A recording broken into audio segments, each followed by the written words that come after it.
Sono passati 10 giorni dall'ulteriore riapertura a quasi tutte le attività commerciali. Dal 18 maggio a oggi non ci sono state esplosioni di contagio. La situazione ha continuato a migliorare. Resta però l'indicazione della Regione, condivisa con tutti i direttori generali delle US del Veneto, che la campagna dei tamponi debba proseguire almeno fino al 15 giugno.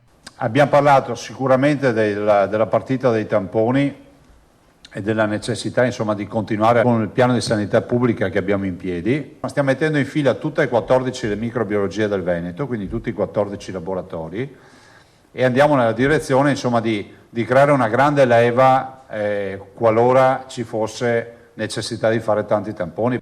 Intanto si è tornati ormai alla normalità anche negli ospedali, con pronto soccorso e ambulatori che tornano a regime. Da sistemare alcuni call center e punti nascita, ma la situazione è sotto controllo. Stiamo investendo molto sulla prenotazione e quindi sul fatto che l'ambulatoriale piuttosto che la telemedicina con il consulto via Skype o via FaceTime o via WhatsApp in video con i professionisti sia qualcosa di possibile, lo abbiamo codificato. Infine le elezioni, molti governatori insistono, le hanno fatto ancora in una riunione col governo nelle scorse ore, vogliono votare a luglio. Pensiamo che si possa assolutamente andare a votare in luglio, a fine luglio, il 26 luglio, il 2 agosto, insomma a fine del mese di luglio, che la campagna avrebbe luogo in un periodo assolutamente tranquillo, dal punto di vista sanitario.